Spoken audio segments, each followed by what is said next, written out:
این ضربات رو هم خوب نشون داده میتونه بزنه.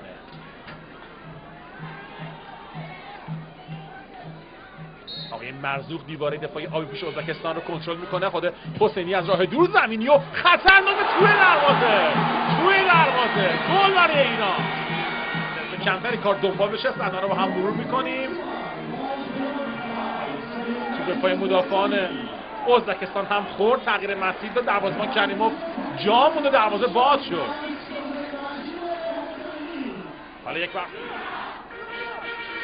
این از صحنه که گل تصاوی رو ازبکستانی ها به ثمر رسوندن توسط رو هم میبینید. ضربه رو خواهر رو پای راست بلند داخل محوطه جریمه ما. یه لحظه دروازه‌بان بیرون اومد، یه خطرناک توی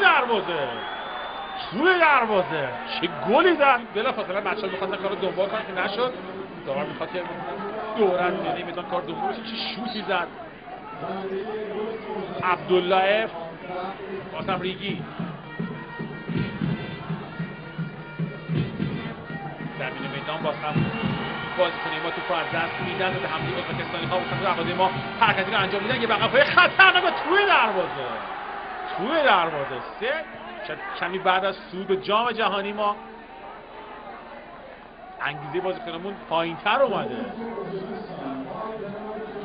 حرکت خطرناک شماره 20 اوتابک شکروف، یه ضربه سر رو به عقب. حق‌زاده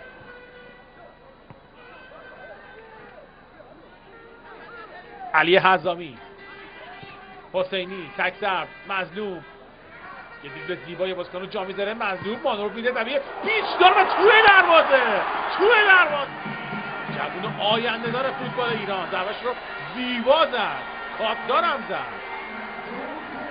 باید زودتر از اینها دروازه باز میشد.